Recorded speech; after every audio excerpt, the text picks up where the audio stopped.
What's going on, everyone? Thank you for listening to another episode of the Incline. This is Kevin Klein here. Your Los Angeles Dodgers are 65 and 44. There's still 3.5 games of the San Francisco Giants. We just can't seem to be gaining any ground on them, but it's all good.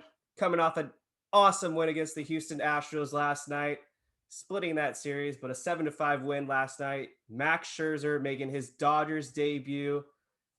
It's Jake Reiner in the house. David Rosenthal is off this week, but we're also joined by a special guest, and we're very excited to have him. It's Fabian Ardaya, who covers the Los Angeles Dodgers for The Athletic. What's going on? Thank you so much for joining the Incline this week. Yeah, I'm just enjoying my day off. It's been kind of crazy month or so for the Dodgers, so taking advantage of any time off we get. Awesome stuff. Jake Reiner, I know you were in attendance for the first game against the Astros. I was in attendance for the second game, but I wanted to get your guys' initial takeaways of just like the fan reaction, all the booing, the trash cans, the trash can lids getting thrown on the field. I think a water bottle was thrown at Kyle Tucker last night. Didn't really like that move, but the fans represented. It was a packed house, the most attendance in Major League Baseball over those two games. So I just wanted your guys' initial takeaways on Dodger fans representing. What was it like from the booth there, Fabian? It was crazy. Yeah, I mean, I think we were all kind of expecting a kind of wild, crazy, fun environment, and it really delivered. I think the thing that impressed me the most, I guess it probably didn't surprise me, but it still impressed me, is the fact that it like continued all the way through the ninth inning, both games. The wind got taken out a little bit, maybe in the ninth inning last night as they started to come back in the game. But you could sort of just feel it build over the course of the game, even up a couple hours before the game. They were persistent, and understandably so. This has been a few years in the making. It's been really since last January when that report went down that really like that MLB confirmed that obviously they're reporting the Athletic that they had undergone this science stealing operation, that it had continued into the 2017 postseason. And obviously, like, those are emotions that are still really raw to a lot of people, and the punishment, part of the punishment, as they sort of laid it out, was going to be this sort of public shame. And this was just the latest, maybe the last like, major tour for the Astros in sort of this public shame tour. But this definitely was one of the more major stops for them. Yeah, being there for game one of the 2-game series, it almost felt like as intense as it was for game one of the 2017 World Series, because that was the first World Series game that the Dodgers had been in since 1988. And so you kind of felt the intensity from the crowd, and you expected that a number of the Astros players would get booed, like Altuve and Correa. Those were the loudest boos that I heard.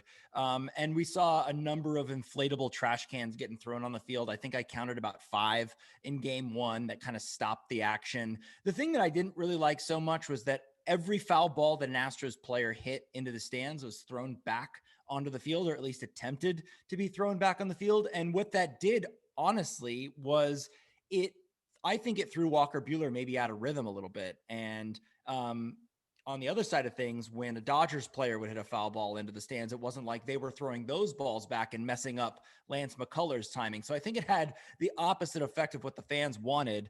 But it did get a little crazy. Like where I was sitting, I was like in the first row on the loge section down the right field line. And I was kind of in the fray of all of the fights that broke out, and not necessarily fights between Dodgers and Astros fans, but fights between Dodgers fans. And I think it kicked off right when Yordan Alvarez hit that 2-run homer in the late innings to kind of, ice the game, so to speak, for the Astros. I think the Astros fans felt emboldened, the ones that were there, and kind of were raising hell. And so the Dodgers fans responded to that. It got really ugly. And I didn't really like seeing that. It made Dodgers fans look bad. And it's not what anybody wanted, but in terms of the intensity, it was there for both games for sure. Yeah, the intensity was there. It was actually funny though. There was one ball that Cody Bellinger like fouled up to like the upper deck that they actually threw back onto the field that basically rolled back to the pitcher's mound where Kendall Graveman was. So, like there's a few. There's a lot of stoppages. There were a couple stoppages in the second game as well. They sort of like swapped out the inflatable trash cans for the inflatable trash can lids, which I guess are probably easier to hide past security. But so a few of those managed to get on the field. But for the most part, the second game had a lot fewer stoppages. It just felt more intense. It felt like it was Right. a lot more of just like a buzz in the crowd. A part of it was probably because it was also Max Scherzer's Dodgers debut. It was really interesting how it would just sort of like flip on a dime. It would go from boos to cheers to boos, and they would be the same intensity. It just was like immediate, especially in those at bats against Altuve and Correa, where you sort of felt it building. They wanted those moments, and they got a few of those. Obviously, Altuve went 0 for 3 with 3 Ks against Scherzer, 0 for 4 with 4 Ks on the night. He got Correa on a strikeout once. It was sort of building up in that game, in that Correa Joe Kelly matchup. Obviously, that ended with Correa homering and sort of egging on the crowd. But it was definitely intense, and I think that you can't ask for anything more if you're just trying to enjoy a baseball game. Is that everyone in that building was into it? Yeah, speaking of Max Scherzer, you mentioned it. Dodgers debut Wednesday night. He was exceptional. One of the most phenomenal Dodgers debuts in my most recent memory. He went 7 innings, struck out 10 Astros, pitched 109 pitches, 73 of them for strikes, only allowed 2 runs. Command was there, 1 walk, and the fastball velocity was what really stood out to me. Apparently, it topped off at the best average in 2021, 95.2 miles per hour, which just shows his arm is still as fresh as it can be. And of course, after he exited the game, the crowd was just roaring. They got a curtain call out of him. Post game, Scherzer mentioned he couldn't recall any time in the past where he had a curtain call. That was actually surprising for me because I know he threw a number of no hitters. You would have thought maybe he got one then. But point being, he really felt the adrenaline. He mentioned that as well. So, just what were your guys' takeaways from Scherzer and his Dodgers debut? I think you got like the full Scherzer everything. You even got him like yelling at himself after striking out with a 6-run lead, which I guess is not surprising. But yeah, I mean the fastball velocity ticked up. He said part of that was because he was finally able to get on a normal routine, something he hasn't had for a while. That triceps injury that he was dealing with right before the trade, that's completely gone. He said, and the velocity ticked up. He really felt like he had a good rapport early on Will Smith behind the plate. He felt like he had his best curveball in a long, long time, and that sort of opened everything else up for him. And he just attacked. I think you could sort of see the competitor, the intensity that he brings. And I mean, that's sort of what he's always been. And it helps to have another guy like that. Because I mean, the Dodgers have guys like that in the rotation, and they've gotten this far because of their rotation, and they need options at this point. And Max Scherzer was the best one available. It still is shocking if you would have said a few months ago that Max Scherzer would have been a Dodger. It would Yeah, have felt unnecessary just considering where they were with the rotation. But obviously, a lot of things have changed, and he has delivered so far. Obviously, that was a really good debut and a really good start. And he's a guy who you like having on the mound every 5 days. Yeah, absolutely. it really showed everybody what type of a big game pitcher he is. And given the fact that the Dodgers are going to face competition just as tough, if not tougher, when they get to the postseason, that Max Scherzer was able to kind of rise to the occasion. And their other big game pitcher, Walker Buehler, who didn't have his best stuff in that first game, but still was able to grind through it. He only gave up 1 run, and I felt bad on a number of occasions for Bueller, who has thrown everything out there, and either the Dodgers offense doesn't come through for him or the bullpen blows it in the end, and he should have a much better record than he does right now. But those are your two best big game pitchers, and you saw a preview of what it could be like in the postseason. And I watched Scherzer's post game comments, and it seemed like he was almost like blown away by the reaction from the crowd, just the feeding off that energy. He was shocked as anybody to get a curtain call, and for him to do that as a pitcher was really cool. And it just shows you that the true Dodgers fans respect that kind of talent, respect that kind of resume, just kind of the showering that they give Albert Pujols every time he comes up to the plate, or Mookie Betts. I mean, this crowd respects talent, and so to have him on the mound in that game, to win that game, I felt like it was a must-win game, obviously, because the Dodgers don't want to fall any further back in the NL West than they already have. So that was a great performance by him overall. Yeah, I mean, just going back to Walker Buehler real quick, His only 2 losses he suffered this season, he had 0 run support combined. The first loss, the Dodgers got no hit by the Cubs, and then last night, or 2 nights ago, I mean, Lance McCullers, you just have to tip your cap to him. He pitched a phenomenal game, and he outdueled Bueller. So it is what it is. Obviously, the Dodgers bats didn't show up, but back to McCullers, he just did a great job. But here we are, 2 months left into the season, and it's looking like Walker Bueller is your leading candidate to win the National League Cy Young. And I was kind of comparing the numbers to Walker Bueller and Clayton Kershaw's 2011 Cy Young campaign. The numbers are strikingly similar. Yeah, I mean, like obviously he's in the conversation to say the least. I mean, there's a lot of candidates. I mean, Jacob DeGrom. It depends on what he looks like when he comes back. If he even can accumulate enough innings, he'll probably still be a top 5 guy. Zach Wheeler might be the front runner, honestly, at this point, just considering workload and everything and how effective he's been. Bueller has been just as effective, but obviously some of the strikeouts might hurt the lack of strikeouts might hurt some of the underlying numbers, but he's been just as dominant. Obviously, you talk about Burns and Woodruff from Milwaukee, but like Bueller has very much put himself in that conversation. He's taken another step forward this season. And we've always sort of seen this ability, seen the stuff, but we've seen this year he sort of shifted in a sense where he is maybe dialed it back a sense in terms of trying to blow everyone away.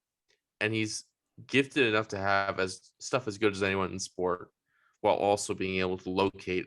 His command has been better on all of his pitches than it has been in just about any year of his career so far. So being able to mix the two, being able to go deep into games as regularly as he has, like he's as good of a reason as any as why the Dodgers are in the position they're in right now. Exactly. Let's talk about Dodgers second baseman. Maybe it's temporary. Mookie Betts had an awesome game last night. 2 home runs in his first 2 at bats. He's now up to 17 home runs on the season. He's batting .274, an OPS of 900. Over his last 7 games, he's batting .536 over 28 bats with 5 home runs.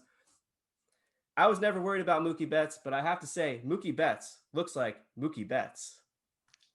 Yeah, the concern with him has always been sort of him staying healthy over the course of the season. He's dealt with a bunch of nagging issues, but the fact that like he wasn't able to get going, I mean, it's hard to really separate that with some of the nagging issues. But he sort of has always said, I think he said back in May, back when we were in Houston, actually, he basically said like a hot 2-week stretch, and then we're not talking about this. Yeah. And that's basically what he's had, and his numbers are back to where they usually have been. Like he is a game-changing player. This is the type of player that the Dodgers obviously have invested the next decade in, and he's shown why. And obviously, some of the second base stuff is not what they signed him for, but it's still he is very fluid there. And I guess in a pinch, having him as your 3rd or 4th option at second base doesn't hurt. But the fact that they have him swinging the bat the way he does, he just changes that lineup, lengthens that lineup, and really, at least like the top 7 position players in this order right now, they're all hitting relatively well. None of them are in a deep funk, besides Bellinger at this point. So I think, obviously that's a good sign for where the Dodgers want to be the next 2 months. The Dodgers have a lot of unconventional second basemen. Like when you look at Mookie Betts, Austin Barnes can also play over there. Max Muncy's actually a pretty good second baseman. So Dodgers always have a versatile roster. But I think, and we've been saying this a lot on the podcast, is that we've just been waiting for Mookie Betts to have that hot streak. And it was kind of unfortunate before he went on the IL. He actually started to really heat up before he got injured. And he's, had a couple of games since he's been back, and it seems like he's still got it. And he definitely found it last night. Just the kind of silent swag is what I called it in the second home run, where he kind of just hit it, knew it, put his head down, kind of just flipped the bat over. It was just such a cool moment for him to sort of say, like, I'm back. I never went anywhere, but I'm here.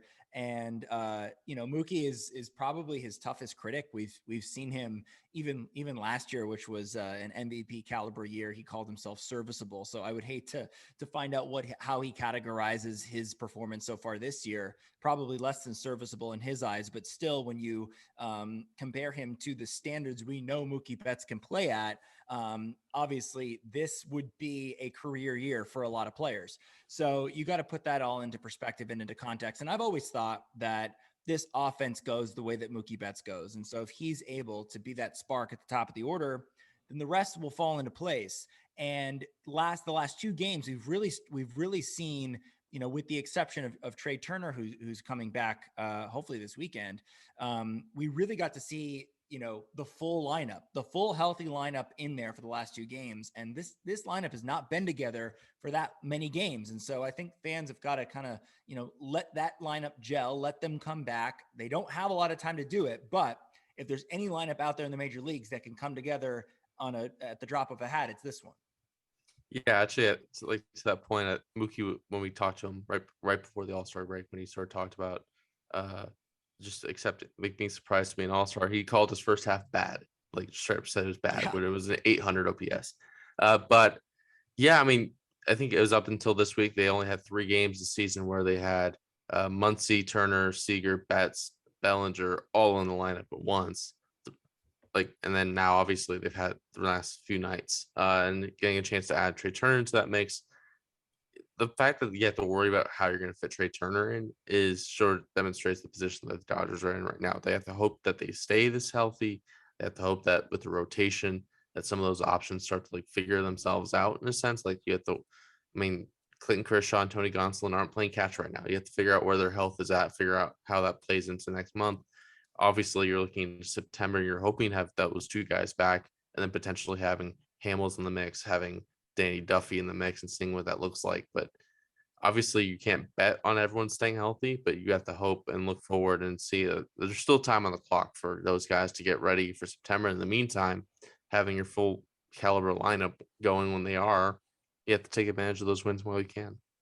Fabian, if I could just jump in here real quick, I just have a question because you mentioned where Trea Turner is going to fit into this lineup. Has Dave Roberts given kind of any indication as to where he'll fit in the lineup wise in terms of the order and in terms of position? And then what does that mean for Pollock and Taylor and then Bellinger, who's struggling? He hasn't said anything necessarily clear. I think the thing he's been adamant about is he wants to make sure he talks to Trey first and make sure he's okay with it. But I mean, talking to Corey Seager when he first came off the IL, he basically said like that's out of his control, but he's played a lot of shortstop. He wants to play shortstop. Turner is probably the better defensive shortstop at this point, but he also has the benefit of having played other positions at the big league level. He's played second, he's played center. I would imagine that at second base, I don't think that they're gonna try to alternate between Seager and Turner at shortstop. I think they're gonna pick one guy and stick to it there, and then probably have Turner at second base, and then basically have Chris Taylor be what he was basically up until the injury started happening, which is he bounces around, gives guys a day whenever possible, and maybe Dave Roberts being a little bit more liberal about when he gives a guy a day to be able to fit guys in there because there's more reasons to fight for at bats, and Bellinger will probably still be in there somewhat regularly just because they like his glove. They feel like getting more at bats, more reps will help him sort of get into that rhythm that they want. They don't necessarily need him to be a middle of the order MVP type bat, but they can get him even close to what he was last year in that abbreviated season when he was still an above league average hitter with a really plus defense. If they get him there, obviously that changes things. And then Pollock, like you mentioned, he's coming off the best full month of his career by OPS. So it's not necessarily gonna be the cleanest fit, but obviously if you're talking about juggling where you're gonna fit 1 or 2 all-stars in the lineup, that's not necessarily a bad problem to have. Right. And Fabian, you also mentioned Clayton Kershaw. That was also something else we wanted to cover on the show. It sounds like the latest is he's not throwing. We just want to know kind of what Dave Roberts has really spoken about the timetable, if there is any, on when Clayton Kershaw might return. I don't think there is one right now. I think obviously there had been one going into the last few weeks. They sort of talked about, especially after the sim game he threw at Oracle Park in San Francisco last week. They sort of talked about maybe needing one more this past weekend, and then seeing possibly starting as soon as this Saturday against the Angels. Obviously, that's not going to happen. He didn't throw that sim game. He's not playing catch right now. So the way that Roberts sort of described it for both Kershaw and Tony Gonsolin is they have to wait for the pain to dissipate, and they've described it as sort of lingering soreness for Kershaw. Obviously, he had the MRI right before the All-Star break that didn't show any structural damage, so they're sort of waiting for that soreness to go away. Obviously, we're hoping to get more clarity as more time goes, but that's as far as we know so far. Perfect. All right. Thank you so much. So, coming up this weekend, 3-game series against the Los Angeles Angels. Funny enough, this is the team Fabian used to cover when the Angels designated for assignment Albert Pujols and let him go. What fans didn't know was it was actually a package deal, and Fabian came along with Pujols. I was here first. I was covering the Dodgers first before he officially signed. Then let me change that. Pujols had to follow Fabian. That's it was a player to be named later kind of situation. Okay. There we go. But guys, if you aren't subscribed to The Athletic and you're not reading Fabian's work, I don't know what you're doing, because he's the best in the business. I read every article he puts out, and it's just phenomenal stuff when it comes to the Los Angeles Dodgers. Thank you. Appreciate that. So according to MLB.com, it looks like the pitching matchups right now are David Price against Patrick Sandoval, Jaime Barria against Julio Urias, and Sunday's game, Reed Detmers against Walker Buehler. Now, this isn't going to be the Angels team that we're accustomed to seeing or what they rolled out to begin the season. Mike Trout's still on the IL. Looks like he's suffered a setback. Anthony Rendon's out for the season-ending hip surgery. Shohei Ohtani, this was actually something I wanted to ask you about. Do you think he'll play the outfield or first base? I know traditionally, I think he's their designated hitter. This Angels team, they're not what we thought they would be. It's going to be a very watered down lineup. 2 lefties starting for the Angels, so that hopefully means we get to see a lot of Albert Pujols at first base during this series. So no one knows this team better than Fabian, so just kind of give us a brief summary of what to expect when we face this Angels team. Yeah, I mean, Shohei Ohtani has played a little bit of outfield this year, but he hasn't started a game out there. I don't anticipate him getting a start out there. He'll probably be mostly a pinch hitter. If anything, maybe gets double switched in later innings if they see an opportunity to get multiple bats, but I wouldn't say that's necessarily likely. But yeah, they are going to face. I mean, they're facing an Angels team that doesn't have Mike Trout, doesn't have Anthony Rendon, but they have sort of a little bit of a youth movement going on right now. They called up their 2 top prospects in Brandon Marsh and Joe Adell, and then their top pitching prospect, the first-round pick last year, Reed Detmers, is starting Sunday against Walker Buehler. I think that's probably the pitching matchup of the weekend, honestly, because that's a really exciting young pitching prospect against obviously a guy who we mentioned earlier is a candidate for the Cy Young. That'll be a really interesting game.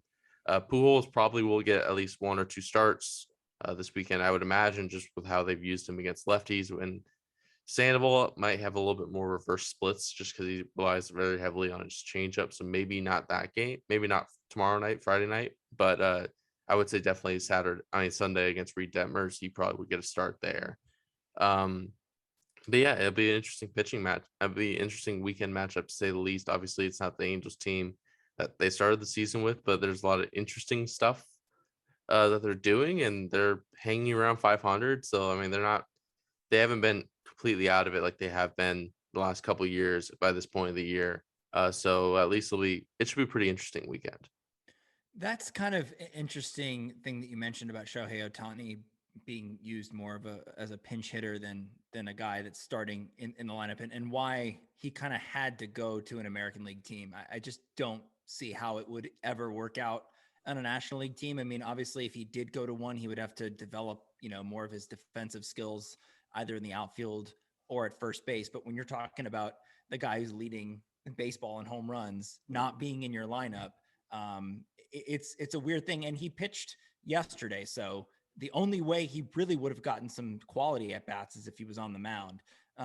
Could you kind of just touch on, like, I don't know, like how, I mean, the Angels are not like mathematically out of the playoff race. How do you justify not at least having him in there? I mean, yeah, you sacrifice defensively with him out there, but I mean, he's your best hitter. I think a lot of it has to do with keeping him healthy, keeping him upright. Like, he hasn't really, especially this year. Like, this year he's taken, I think, 2 or 3 days off total. So I think having a chance to sort of get him off his feet in a sense, I mean, he might need it. I mean, he obviously has had a long season doing both. Obviously, the workload is twice as much. I think someone like looked up, and like by the All-Star break, his total number of like matchups he's had, whether it be batters faced on the mound or plate appearances. That's about a full season's workload he already did Wow. at the All-Star break. So like having a chance to sort of get him off his feet in a sense, like I think it makes some sense. Obviously, it sucks not having him in the lineup. That gets a little bit easier when you have Mike Trout and Anthony Rendon in there, which they don't. But I mean, that's just sort of the position they're in, and also like the guys he'd be starting over are guys who they either want to see what they can do in Brandon Marsh and Joe Adell, or like those are guys who are producing for them, which is basically what Justin Upton had been doing when healthy, what Juan Lagares has done in spurts for them, and obviously the Angels are just in a position where they don't have a lot of their top guys healthy. It makes it difficult because Jared Walsh was hurt too, but I mean, that's sort of the position that they're in. Obviously, it's difficult playing in a National League park. I'd imagine this might be the last year they have to deal with that potentially. So it's just maybe a nuisance that they have to deal with this weekend. Awesome. All right, we just got a couple quick more segments, and then we'll all roll out of here. Yesterday, early morning, the news was broke that Cole Hamels is coming to the Los Angeles Dodgers. And this was like a dream come true acquisition for me. Unfortunately, it's a little late in his career now. He's a 37-year-old lefty. He didn't really pitch last season, hasn't pitched this season. The Dodgers are signing him to a 1-year deal. And unfortunately, it looks like he's still 4 weeks away from making his Dodgers debut. They're going to send him out to Arizona so that he can build himself up. And while I was doing my research, it looks like he was married to a contestant on Survivor. So that's another fun fact about Cole Hamels. But yeah, I mean, long story short, I've been like pushing for this guy since 2015. Here we are, 2021. We'll see what he has left in the tank. I'm definitely excited, but just wanted your guys' quick initial takeaways on what Cole Hamels might bring to this Dodgers roster. Yeah, so Hamels is going to do a 2-inning sim game on Saturday at Dodger Stadium, so they'll have a better look maybe then of how he looks against hitters, but like, that's at least like where he's at in terms of getting stretched out. They probably want to get stretched out to about 5 innings, so that'd probably like 3 or 4 more outings, which sort of fits that sort of timeline. Obviously, the Dodgers had interest in him when he was doing his workouts, like they were there. They sort of saw him. But I mean, we'll see what he has. Like, obviously, he's not a guy who's relied heavily on velocity or anything like that. He's a guy who's relied more on command, which maybe helps prolong his career, but we'll see how much missing pretty much an entire year hurts that. The Dodgers just need arms, though. Like, they're at this position, like we mentioned, no Kershaw, no Gonsolin at this point. They're sort of in a position where right now their 4 main healthy guys are going to be Scherzer, Buehler, Urias, and Price. And I'd imagine that ideally you probably would want to kick one of those guys or one of their starting option arms to the bullpen at some point to sort of beef up that bullpen. And throw Danny Duffy in that mix too, because he's sort of in that same timeline as Hamels. So this is sort of just a situation where they're trying to add arms however they can and hope that enough of them stay healthy through September. And at that point, then maybe they can make those decisions and whoever's left can help the bullpen. Yeah, I'm with Kevin. I love this move. I wanted this to happen a lot sooner than it did, just because I was just sick and tired of watching these bullpen games, and definitely the Dodgers are in desperate need of guys that can eat innings and can give that bullpen a rest, because in my opinion the bullpen should really only be used in a when your starter is getting shelled in the 3rd inning. That's when you need your bullpen to come in and, basically mop up the rest of the way, not necessarily dedicate an entire game to the bullpen.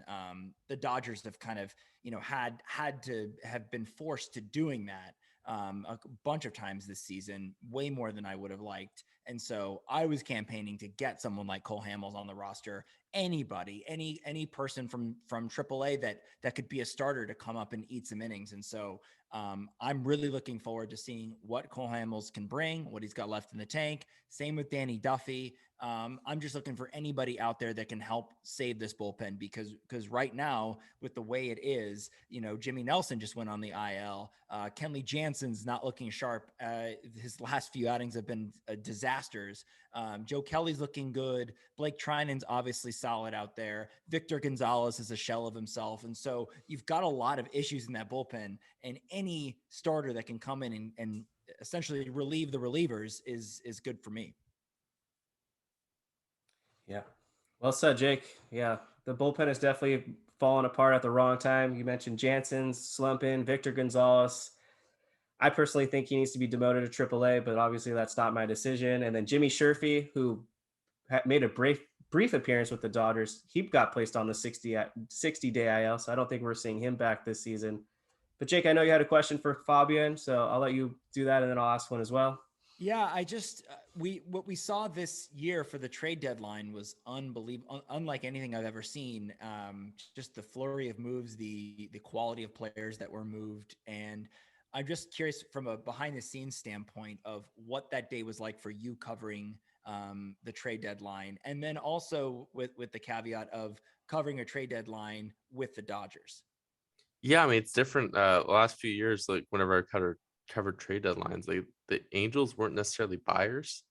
Like they were sort of like, even if they were adding, they were like soft ads. So it's a little bit different, obviously, being in a position from that to, that the Dodgers were shopping at the top of the market. You knew that they were going to be in on Scherzer, that they really needed Scherzer. But yeah, I mean, that was obviously a really hectic day. I was basically working my way through a lot of the stuff on the day Duffy trade when the Scherzer, Trea Turner stuff started dropping. So, I mean, that Thursday especially was a really long day. But yeah, I mean, the deadline is always hectic. I think everyone sort of is on edge, and throw in the fact that obviously all these executives had a lot shorter time to prepare for the deadline this time because they had the draft just a week or so before and the All-Star break. So like it was a lot jam-packed into a short period of time. What was that moment like when it looked like Ken Rosenthal had tweeted out that that Scherzer was close to going to the Padres? I mean, was that contradictory from what you were hearing? I mean, I just hadn't heard anything firm that like he was going anywhere. Obviously, I mean, Ken said they were close. That he never said that there was a deal done.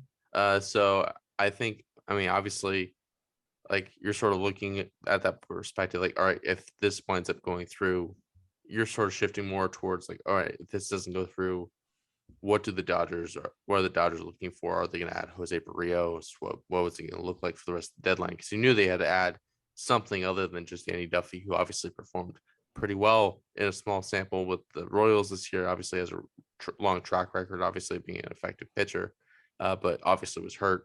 They needed more immediate help. My question is a little more simple.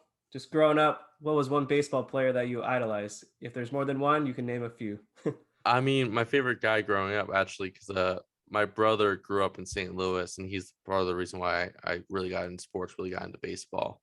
So growing up in Phoenix, every year whenever the Cardinals were in town, I would go watch. And obviously, my favorite guy growing up was Albert Pujols, which has Oh, been very interesting the last few years, getting a chance to cover him. Obviously, it's a little bit different version of him. But yeah, it's been an interesting experience getting a chance to cover a guy you grew up watching. that's really cool. Can I ask a follow up to that? Because Mhm. I mean, from a fan's perspective, watching Albert Pujols as a Dodger, it seems like he's kind of rediscovered his love for the game. He seems to really be enjoying himself, and it's become a thing when like guys at home runs, they go right to T.O. Albert, as he's been called now, and he gives him a big bear hug. Have you seen that sort of shift in him from when he last was an Angel to when he signed with the Dodgers? I mean, I think he's definitely enjoying his baseball right now. I think he always sort of had that love for the game, but obviously, I mean, it was a tough situation. I think he was in a position where that contract and how he had performed, like, obviously, it wasn't like he wasn't faultless in it, but like the way he performed, the way that fan base received him, like it was sort of mixed at the very best. Like, because there was obviously it wasn't like he was getting booed regularly. I mean, he was, especially during spring trainings, he would get cheered raucously. Like he is a Hall of Famer who accomplished a lot of milestones in that Angels uniform, even though he was never the player he was signed to be. But I think having a chance to be somewhere else, somewhere that's winning for the first time for him in a long time, I think having a lot of people that like he's gotten to know just living in Southern California, it seemed like it makes a lot more sense as a fit than it ever did whenever you sort of thought about it initially. think it was for the best that the Angels DFA'd him and moved on from him. I think it was for the best for him that he wound up in the spot that he did, because I think there are very few teams where he could have, where that would have had this type of role available where they could have made it all work, and that would have put him in the positions to succeed like he has, because they put him in a very specialized role, one that is very difficult for teams to handle, just a platoon first baseman who can't do anything else. But he has hit well against lefties. He's been a good pinch hitter off the bench. He's started every once in a while, and he's performed sort of as well as anyone could have expected. Yeah, it's really awesome to see Pujols get rejuvenated with the Dodgers. All right, is there anything else you guys wanted to cover real quick before we sign off? Just that I'm worried. I'm worried about Kenley Jansen. I feel like the last few times he's gone out there, I disagreed with bringing him in those certain situations. It's just, I don't know. I feel like Roberts is always trying to give his players like their moment in the sun and kind of give them that opportunity to, like, at redemption. And I don't know. I don't know if I would mess around with that too much going forward. I think going forward, you can't just say, Kenley, the ninth inning's yours. You got to play the matchup game. You got to put the best guy in there to face the quote unquote heart of the order in the most crucial situation. So that was just my thoughts over the last few days. We'll see. Yeah, I think we saw last night after the home run, though, how you saw Blake trying to get up and hot. I don't think that they're going to move Blake Tryon off his current role. I think that his most effective role for them is being able to sort of come in the 7th, 8th, 9th, whenever the matchups work. And I think that their bullpen works best in that fashion, which is why I understand keeping Kenley Jansen in the 9th inning the way they have. Obviously, we'll see how things change, if things change, when Corey Knebel gets healthy and stays healthy, because he's a guy who obviously has that closer experience as well and who threw the ball pretty well before getting hurt. Fabian, thank you so much for joining the Incline today. We really appreciate it. I will drop his Twitter in the description below, so make sure to follow him because he gives you all the update content of your Los Angeles Dodgers. Thanks for having me. Thank you. And of course, if you didn't see the news, Josh Reddick was designated for assignment by the Arizona Diamondbacks. So karma is a B word. Toodles.